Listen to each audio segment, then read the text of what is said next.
Hello friends, hope you all are doing well. For the past few months I have received many questions related to background verification process.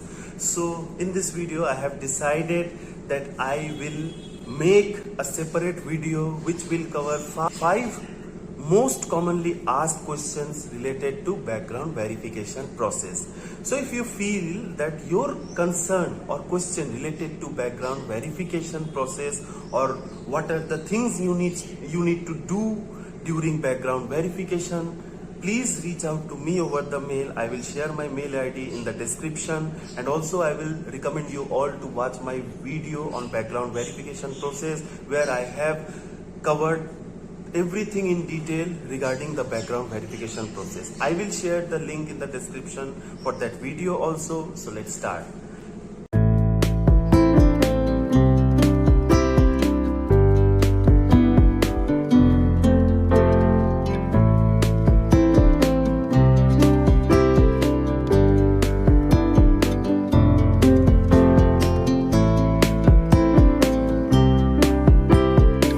So first we will discuss, if you have absconded from a company, can you mention that experience in your resume?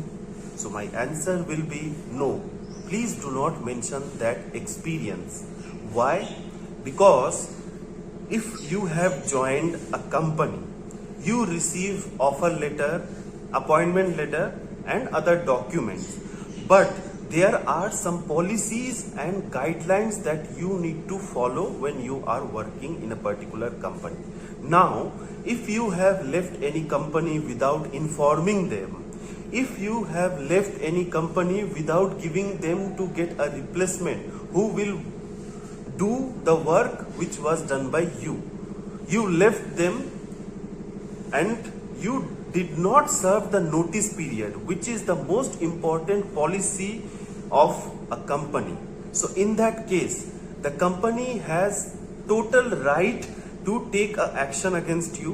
What they can do, they can either take legal actions, but in most of the places, if the candidate absconded from a company, they don't take any legal action, but they will not provide that employee relieving letter or full and final settlement letter and the service letter. So if you want to join a new company as an experienced professional, the new company will always ask for offer letter, pay slips and the relieving letter or service letter. Why this new company asks for these documents? Because they want to check if you followed the company policies, you joined properly and you left the company properly. So if you have absconded and the new company is aware of that, they may think that this candidate is already left a previous company without serving the notice period. So in this company also he or she can leave the company. So that is why do not mention the experience of that company from where you have absconded. Now here a second question comes, that if you don't mention that experience, will the new company know about it even you are applying in that company as a fresher? So in that case, there are chances that the new company may get to know about it. How they will get to know?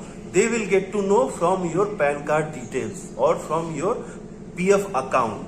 So if you work in a company where they created a PF account for you and you left the company without serving a notice period, so in the Provident Fund account or in the EPFO portal, your employer details or your company details will be reflecting in the PFO portal, and your new company will get to know about it.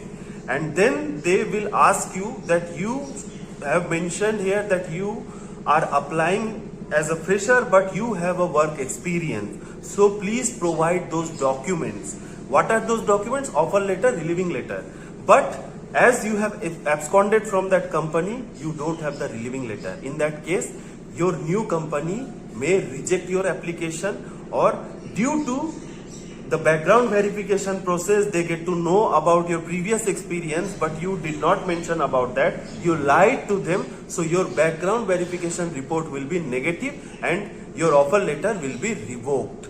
Now coming to the third question, that is, if you have applied in a company as an experienced candidate, but in your previous company you have absconded. So in this situation, what you will do? So I will suggest, my friend, that if you are experienced professional, let's take an example that in A company you have worked for 2 years. After that you joined the B company, but due to some serious concern or due to some health concern, you left that company without serving the notice period. So here you will be considered as absconding employee. But now you got an opportunity from C company. So you are thinking that if you apply in the C company, can you mention the experience of the B company along with A company, or you can avoid that experience? So I would suggest that do not mention that experience, but do inform this to the HR that you joined the B company, but due to health related issue or due to some serious concern, you were not able to perform, serve the notice period. So here you are taking risk. I know why, because if you mention this to the HR, then they will tell you that you have absconded from a company, so you are applying in our company, why should we hire you?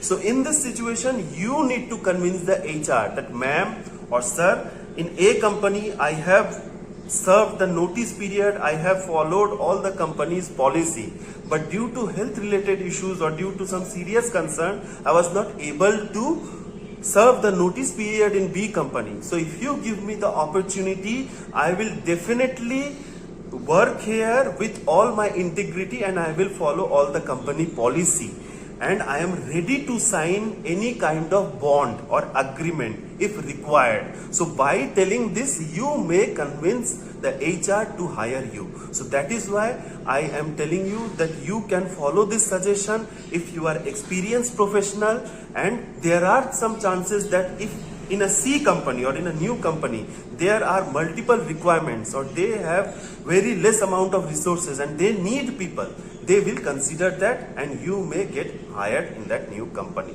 So answer to the third question I have covered. Now coming to the fourth question, that is, if you have worked in a company for 5 months or 6 months and you join that company signing a bond or a agreement that you will be working in that company for at least 2 years.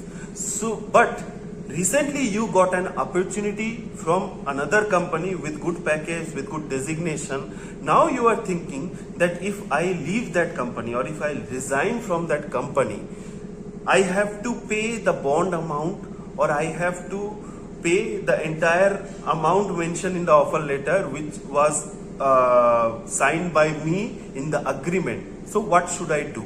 In that case, I would suggest, first, whenever you are getting any opportunity within the bond period, it is always like suggested to you that do not join that company in that period, because when you are signing a bond or when you are working with a company with an agreement, so in that case you may have to pay 2 lakh to 5 lakh rupees as a penalty for that bond. So it is not like possible from your end, because you may have not that financial stability, you are not that financially good to pay that amount. So I would request you all that if you are working in such kind of company, complete your bond period and you will definitely get the opportunity in a new company to start to get the experience. But if you still if you have resigned from a company, even you have not completed your bond period, so what things you need to do? First, have a discussion with the HR. Tell them that you cannot work here for so and so reason, and you are not able to give the entire bond amount. So can it be reconsidered? Is there any chance or is there any process where we can pay a certain amount of money? So if the HR is not ready to negotiate, they may tell you that you can resign or you can abscond from there. See, if you resign, they will not give you the relieving letter because you have not followed the agreement. You have violated the policy because as per the bond, you were supposed to work there for 1 year or 2 years, but you have not served that period. That is why they will not give you any document. Anyhow, you will be considered there as an absconding candidate. So that is why they will not give you any document. So if you still decided to resign from that company, so in that case the company may take legal action against you. So it's always recommended to have a discussion with the lawyer first. Tell them the entire situation, and if you feel that the company is really adamant to take a legal action against you, so it's better to give the bond money. So that is why I am telling you, do not resign from any company where you are supposed to serve the bond period. Now coming to the last and most important question, that is how you will get to know about your background verification status in MNC. See, each and every organization has their own process to know about the background verification process. In TCS, there is a portal known as iBegin, where you can check, you can upload the document and you can get to know about the background verification process. Similarly, in other organization, you have to share your documents with the HR team. HR team will hire a third party who will conduct the background verification process. Third party will share the complete report with the HR if you are qualified the BGC process or not. So there are various processes followed by various organizations. But the best practice to know about the background verification process for any organization, whether it is TCS, Infosys, Cognizant, Accenture, is that wait for 1 month period. When you have shared the document with the HR, after that wait for 1 month period. If you have any issue with your documents, the background team will reach out to you. They will ask you that please share these and these documents. So if you receive this kind of calls or if you receive this kind of mail, do respond to them on priority. And within this 1 month period, if you have not received any kind of mail or call, so that means that your BGC process is going smoothly, there is no issue. So by soon you will get the confirmation from the HR team. And even there are some cases that in the portal it is showing that, mostly in the TCS iBegin portal, it is showing that background verification process is evaluated, but you are not getting the status. So I will recommend you all that do reach out to the HR after certain period of time. I would suggest after 15 days, reach out to the HR, tell them that in TCS iBegin portal, the background verification status is reflecting evaluated. So I would like to know if there is any issue or not, or what is the status of your background verification. So they will you will get the updates from the HR.